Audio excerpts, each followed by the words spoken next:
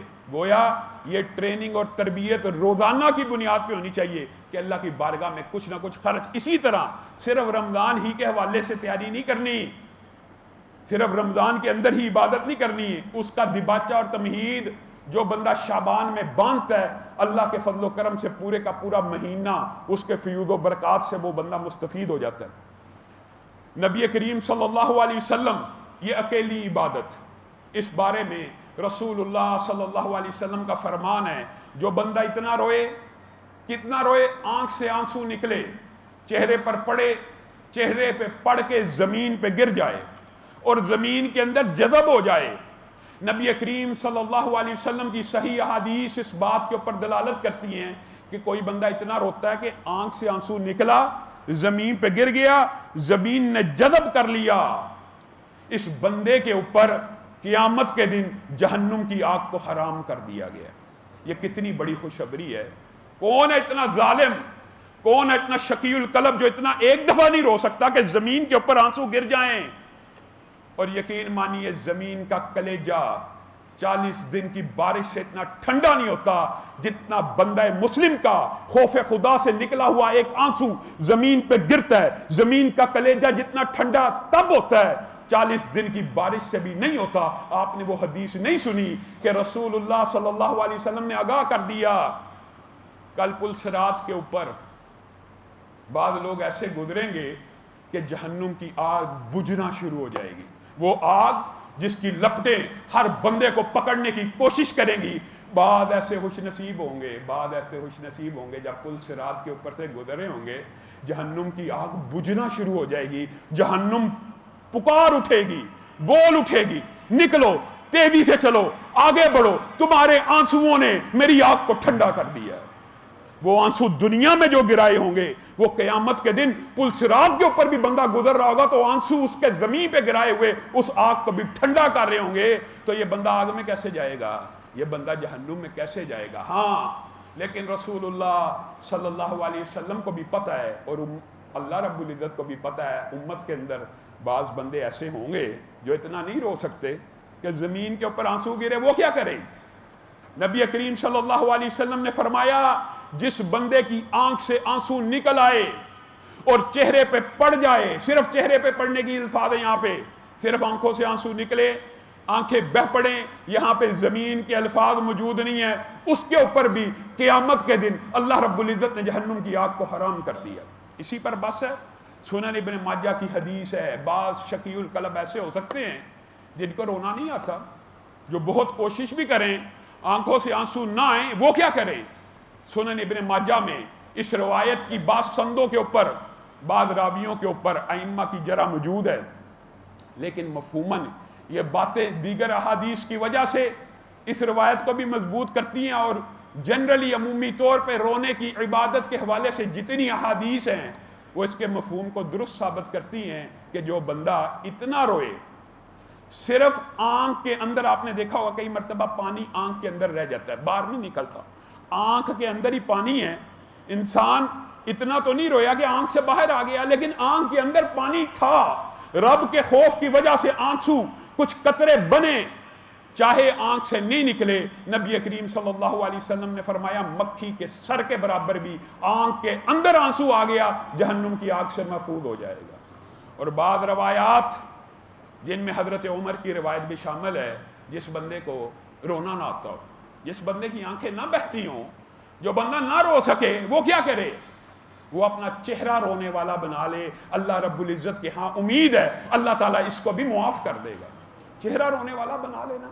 اور حضرت عمر نے کہا تھا، اور رسول اللہ صلی اللہ علیہ وسلم کے آنسوؤں میں یہ واقعہ معروف ہے، بدر کے موقع کے اوپر آپ کو پتہ ہے، رسول اللہ صلی اللہ علیہ وسلم نرم مزاج تھے، آپ نے حضرت ابو بکر سے مشورہ کیا کہ کیا کہتے ہیں آپ کہ ان قیدیوں کا کیا کیا جائے؟ حضرت ابو بکر نے بھی کہا اللہ کے رسول ان کو آزاد کر دیا جائے، فدیہ لیا جائے، اسلام مضبوط ہوگا، کوئی تعلیم کا کام لے لیا جائے، کوئی تعمیر کا کام لے لیا جائے، کوئی ایسا تعمیری کام ان سے لے لیتے ہیں اور ان کو آزاد کر دیتے ہیں۔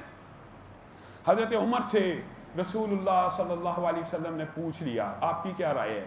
حضرت عمر نے کہا میری رائے یہ ہے، اللہ کے رسول حکم تو آپ کا چلنا ہے، لیکن میری رائے یہ ہے جس کا جو رشتہ دار گرفتار ہوا ہے اس کے حوالے کیا جائے، وہ اس کی گردن کو اس کے تن سے جدا کر دے، زمین کے اوپر سے شرک ختم ہو جائے۔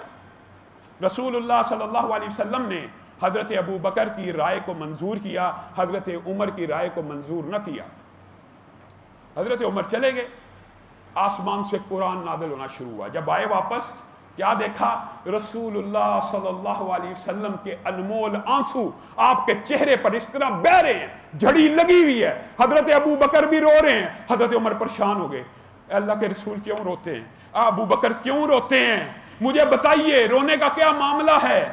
یہاں سے یہ بات ثابت ہوتی ہے، اگر نہیں بھی بتاتے مجھے کچھ خبر کیجئے، اگر مجھے اس بات پہ رونا نہ آیا میں بھی آپ کے ساتھ اپنا چہرہ رونے والا بنا لوں گا۔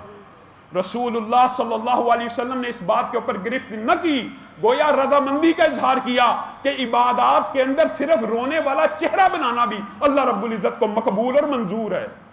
اور پھر رسول اللہ صلی اللہ علیہ وسلم نے حضرت عمر کی شان بھی بیان کی اور کہا عمر تیرے مشورے کو اللہ رب العزت نے بڑا پسند کیا ہے، اور اللہ تعالیٰ نے آسمان سے آیتیں نازل کی ہیں، اگر میں نے یہ فدیہ لینا اور مال غنیمت لینا جائز نہ رکھا ہوتا تو عذاب تم لوگوں کے اوپر آ جاتا۔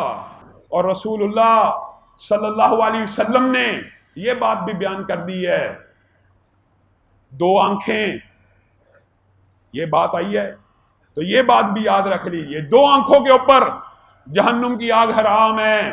ایک وہ آنکھ جو سرحدوں پہ پہرا دیتی ہو، جو مسلمان سرحدوں کی پہرے دار ہو، ایک وہ آنکھ جو اللہ کی بارگاہ میں روئی ہو، اور اس کے ساتھ ساتھ یہ بھی کہہ دیا دو قطرے اللہ رب العزت کو بڑے محبوب ہیں، ایک خون کا وہ قطرہ جو میدان جہاد میں مسلمان کے جسم سے نکل کے زمین پہ گرا ہو، اور دوسرا آنسو کا وہ قطرہ جو خوف خدا سے زمین پہ گرا ہو، اور بہترین زخم وہ ہیں جو اللہ کی بارگاہ میں لگے۔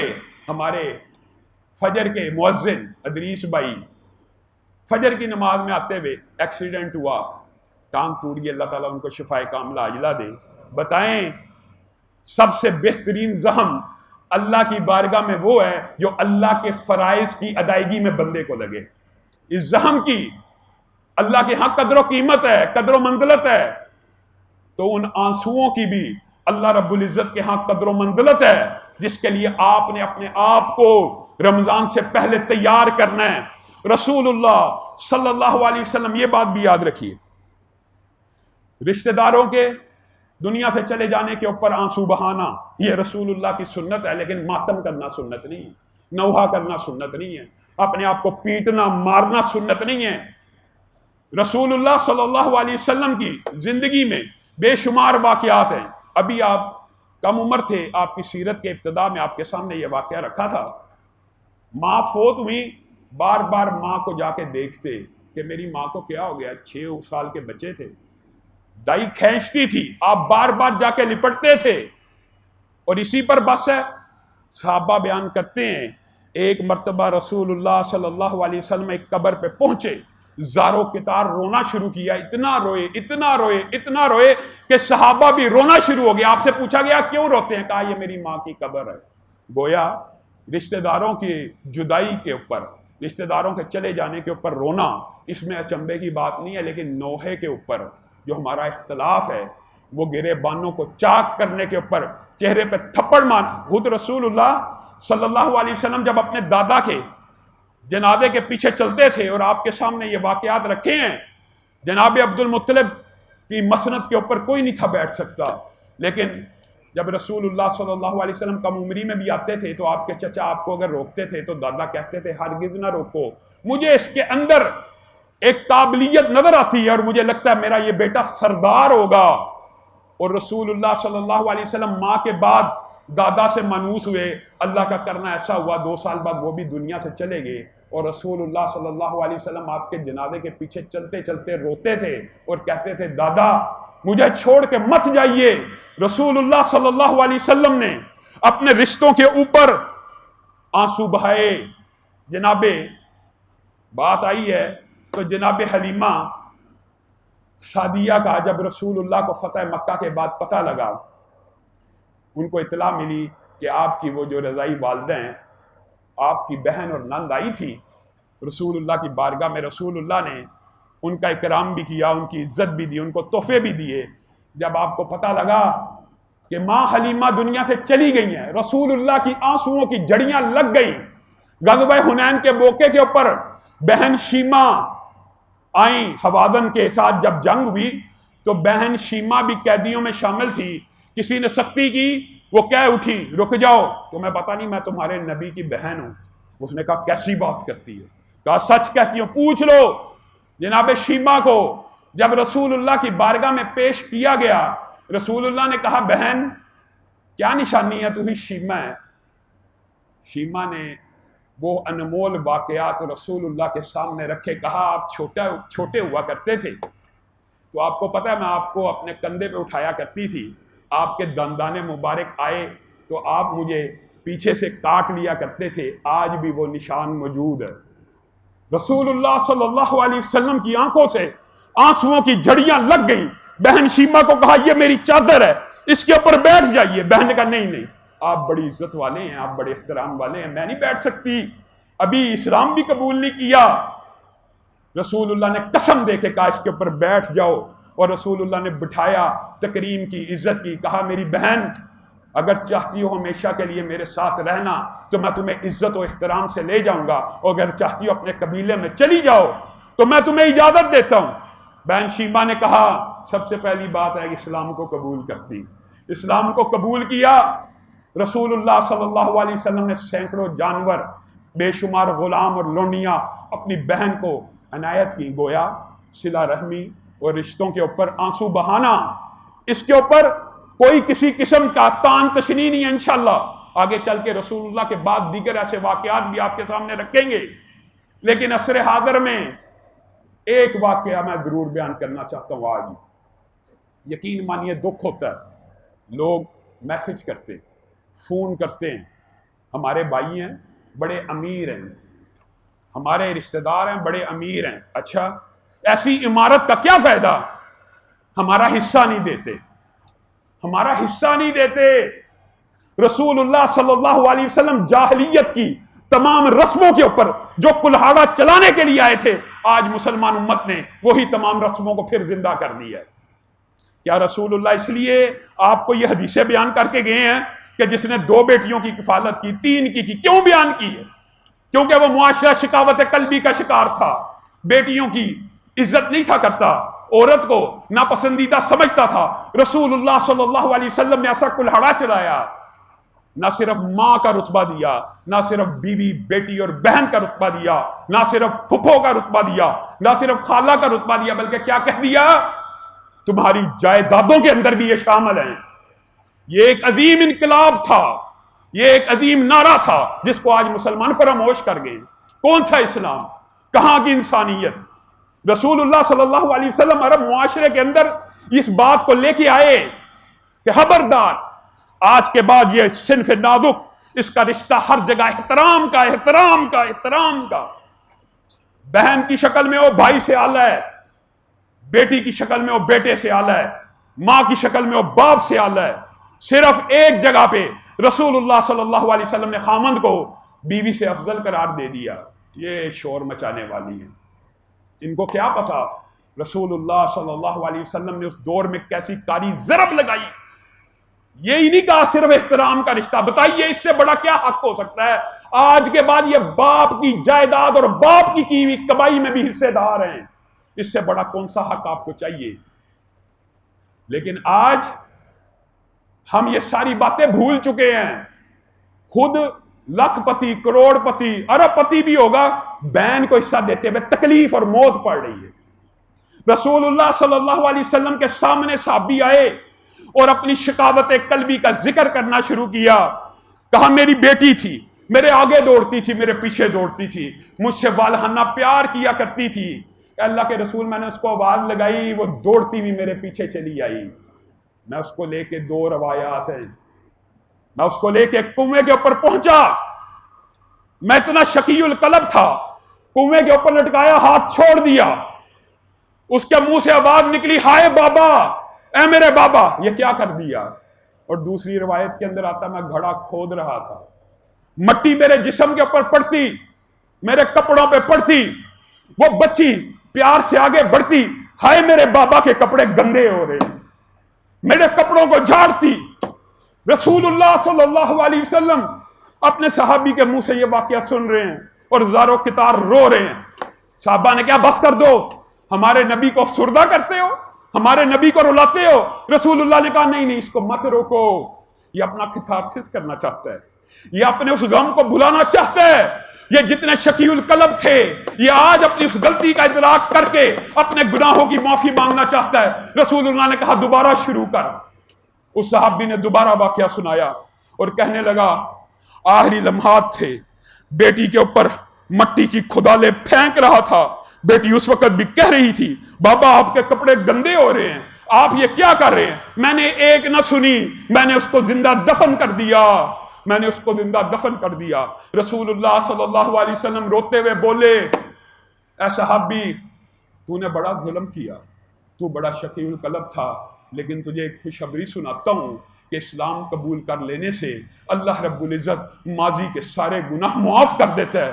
آج مسلمان امت اس بیٹی کو جب زندہ درگور کیا جاتا تھا، وہ صحابہ بھی اتنے سخت دل ہوا کرتے تھے، لیکن جب اسلام لائے اپنے واقعات کو یاد کر کر کے رو رہے ہیں۔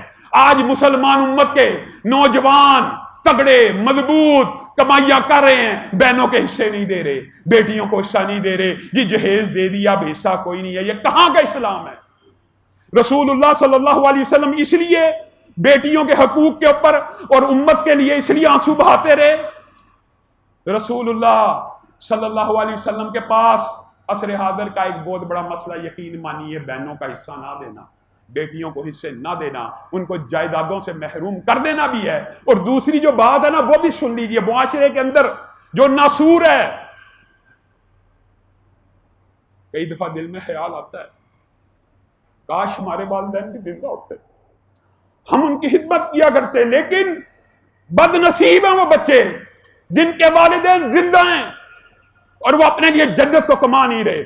رسول اللہ کی بارگاہ میں ایسے ہی ایک بندہ آیا، حضرت جابر، کہنے لگے اللہ کے رسول، میں کماتا ہوں، میں محنت کرتا ہوں، میں سٹرگل کرتا ہوں، میرا باپ بڑا سخت دل آتا ہے، میرے سے پیسے لے جاتے ہیں، شکایت کرنے کے لیے آئے ہیں اپنی طرف سے۔ رسول اللہ آپ کو اور مجھے کیا اقدار سمجھانے کے لیے آئے ہیں؟ آج ہم اسلام کی الگ سے بھی واقف نہیں ہیں۔ کہاں پہ ماں باپ؟ اولڈ ہوم میں۔ کیسی بدبختی ہے، ماں باپ کہاں جی؟ اولڈ ہوم میں مر جائے بندہ، زندہ درگور ہو جائے، جس کے ماں باپ اس کی زندگی میں اولڈ ہوم میں موجود ہیں۔ اللہ کے رسول سارا پیسہ کھا لیتے، پوچھتے بھی نہیں، اجازت بھی نہیں طلب کرتے، اچھا بلا اپنے باپ۔ باپ آیا، روایات دو قسم کی، ایک ضعیف ہے، اس کے اندر اس بات کی ساری شاعری بھی موجود ہے، جو صحیح ہے وہ بھی بات رکھتا ہوں، لیکن یہ جو باتیں ہوتی ہیں صحیح روایات کے اندر بھی وہ مفہوم موجود ہوتا ہے۔ رسول اللہ نے کہا ہاں بتا، یہ بیٹے جابر نے شکایت کی ہے آپ کی کہ آپ اس سے پوچھے بغیر پیسے لے لیتے ہیں، آپ اس سے پوچھے بغیر خرچ کر لیا کرتے ہیں، کیا معاملہ ہے؟ کہا یہ اللہ کے رسول درست کہتے ہیں، میں یہ نہیں دیکھتا کہ میں اس سے اجازت لوں، اس کی کچھ وجوہات ہیں، یہ ابھی چھوٹا سا تھا، پیشاب کر دیا کرتا تھا تو دو بھی نہیں تھا سکتا، میں صاف کیا کرتا تھا، کمزور تھا، میں منہ میں نوالا ڈالا کرتا تھا، جس وقت اپنے ہاتھ سے کھانا نہیں تھا کھا سکتا، مفہوم آپ کے سامنے رکھ رہا ہوں، اس ٹائم اس کے منہ میں نوالے ڈالا کرتا تھا، اس وقت یہ کمزور تھا، اس وقت یہ ضعیف تھا، اس وقت یہ ناتواں تھا، اس کو کندھوں پہ اٹھاتا تھا، اس کو اپنے جسم پہ بٹھاتا تھا، اس کو اپنے ساتھ چلاتا تھا، ساتھ لے لے کے چلتا تھا، یہ کمزور تھا، اس کی ہڈیاں کمزور تھیں، پھر اس کی ہڈیاں پختہ ہونا شروع ہو گئی، یہ طاقتور ہو گیا، یہ بڑا ہونا شروع ہو گیا، اور میں کمزور ہونا شروع ہو گیا، میں ضعیف ہونا شروع ہو گیا۔ اب وقت ہے کہ چاہیے تو اس کو یہ میرے ان احسانات کے بدلے میں میرے منہ میں نوالا ڈالے، میری طہارت کا خیال کرے، مفہوم آپ کے سامنے رکھ رہا ہوں، یعنی کہنے کا مطلب یہ ہے، لیکن یہ تو کہتا ہے کہ پیسے بھی نہیں لینے، اپنی ضروریات کا بھی یہ چاہتا ہے کہ میں اس سے پوچھوں کہ بیٹا تیرے یہ پیسے آئے ہیں، میں یہ پیسے اس کام میں لگا لوں، اگر یہ اجازت دے تو میں کروں ورنہ نہ کروں۔ رسول اللہ صلی اللہ علیہ وسلم یہ باتیں سن کے آپ کی آنکھوں میں آنسو ہیں، اور آپ بیٹے جابر کو کہہ رہے سن لے، میں محمد صلی اللہ علیہ وسلم کا فیصلہ آج کے بعد سن لے، تیرا سارے کا سارا مال تیرے باپ کا ہے، تیرے سارے کا سارا مال تیرے باپ کا ہے، اور تیرا سارے کا سارا مال تیرے باپ کا ہے۔ بات ہے کہاں پہ ہے مسلمان امت؟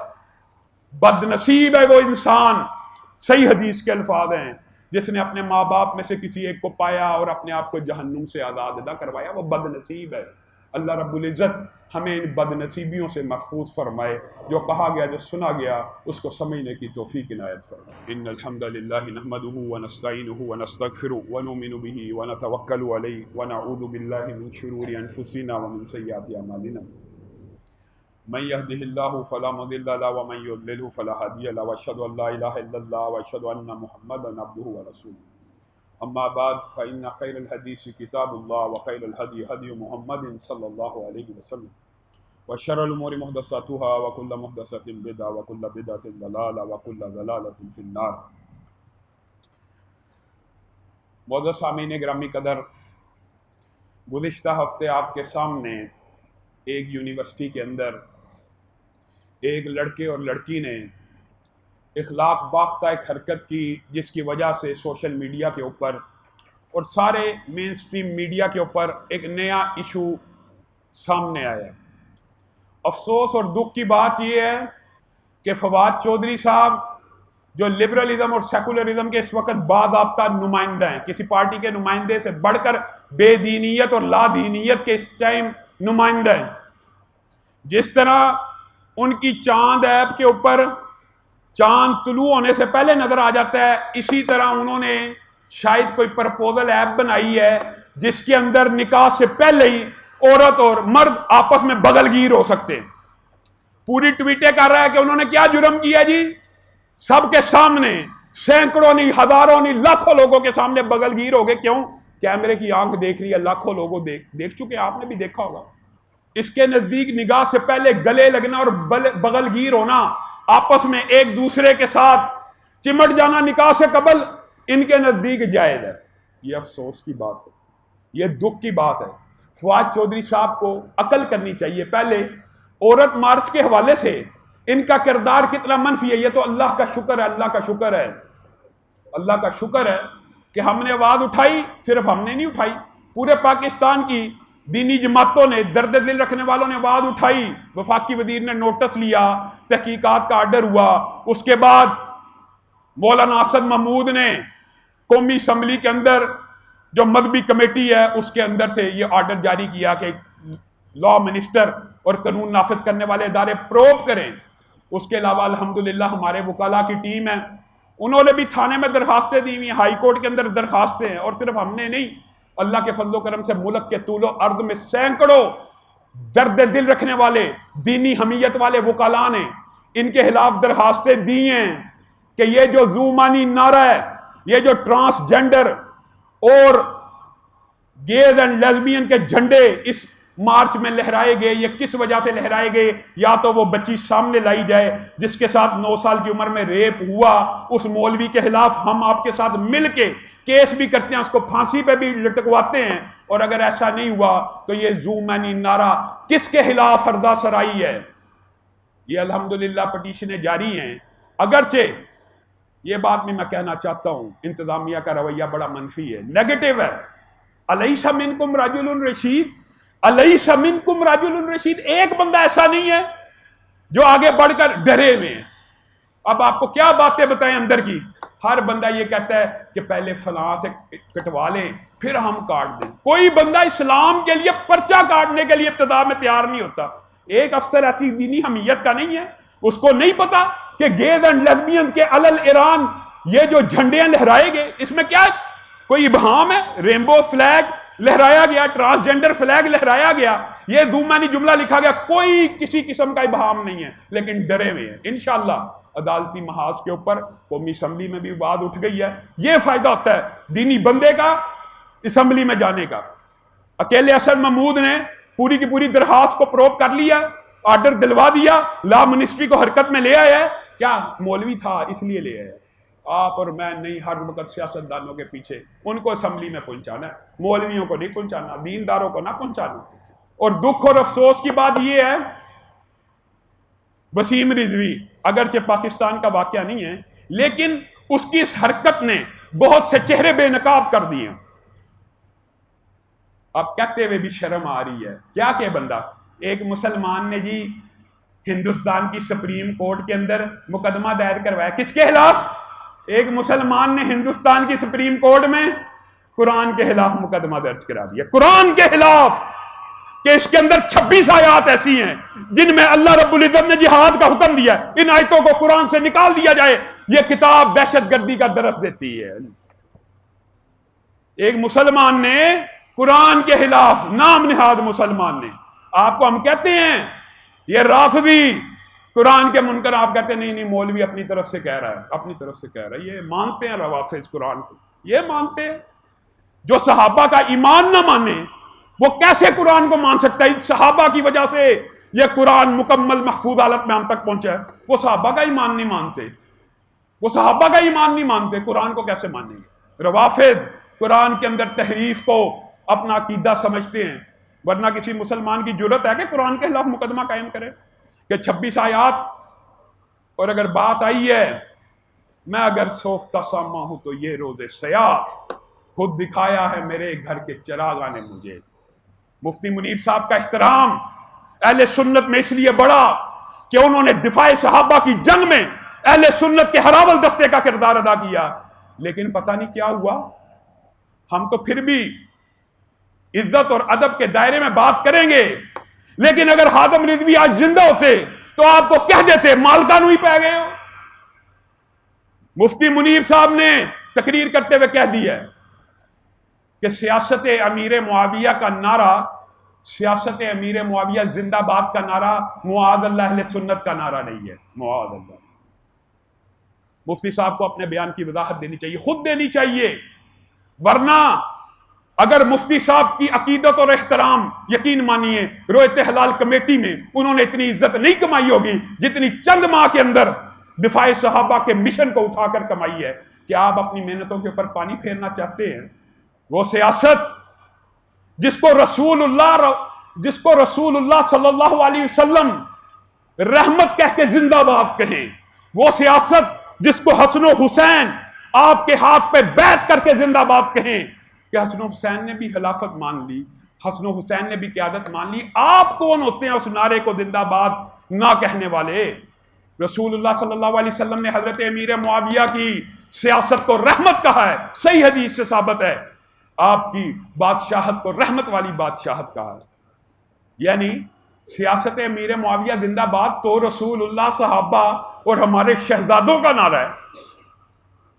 اگر انہوں نے بیعت کر لی، انہوں نے آپ کی سیاست تسلیم کر لی، انہوں نے آپ کی حکومت تسلیم کر لی، انہوں نے آپ کی سیادت تسلیم کر لی، تو آپ کے تسلیم نہ کرنے سے کوئی فرق نہیں پڑے گا۔ ایک بات کہہ کے میں اپنی بات کو ختم کروں گا، میرے بھائیوں ذرا غور کرنا۔ ایک بندہ کہ میں اہل سنت ہوں اور کہے حضرت امیر معاویہ رضی اللہ، یہ بھی کہے، اب کوئی بندہ کسی صحابی کو رضی اللہ کہہ کے اس کے اوپر تنقید کرے، ایک طرف رضی اللہ کہہ رہا ہے اور ایک طرف تنقید شروع کر رہا ہے، تو اس کی عقل پہ ماتم نہیں تو کیا ہے؟ اس سے بڑی منافقت کی معراج کیا ہو سکتی ہے کہ بندہ کہے صحابی کو رضی اللہ اور ساتھ تنقید شروع کر دے۔ اس کا مطلب یہ ہے کہ اللہ تو جس بندے سے راضی ہو گیا اور جس بندے کو جنت میں ڈالنے کا اعلان کر دیا، تو منافق ایسا ہے منہ سے اللہ کے وہ الفاظ بھی کہہ رہا ہے کہ رضی اللہ اور ساتھ اس کے اوپر تنقید بھی کر رہا ہے، گویا اللہ تو اس سے راضی ہے، میں نہیں راضی۔ یہ کہاں کا فلسفہ ہے؟ یعنی رضی دکھ ہوتا ہے نا، یہ جو مرزا جیلمی اور اس قبیل کے جتنے لوگ ہیں، یہ صحابہ کے ساتھ چال چلتے ہوئے رضی اللہ بھی بول دیتے ہیں کہ لوگوں کو پتہ نہ لگے۔ رضی اللہ جب بول دیا تو اگلی بکواس بند، شٹ اپ۔ جب رضی اللہ کہہ دیا بات ختم، اللہ ان سے راضی ہو گیا، پھر آگے تنقید شروع کرتے ہو، گویا رب تو راضی ہے، میں نہیں راضی۔ یہ کہاں کا فلسفہ ہے؟ اللہ رب العزت جو کہا گیا، جو سنا گیا، اس کو سمجھنے کی توفیق عنایت فرمائے۔ سبحان ربک رب العزت عما یصفون وسلام علی المرسلین والحمد للہ رب العالمین۔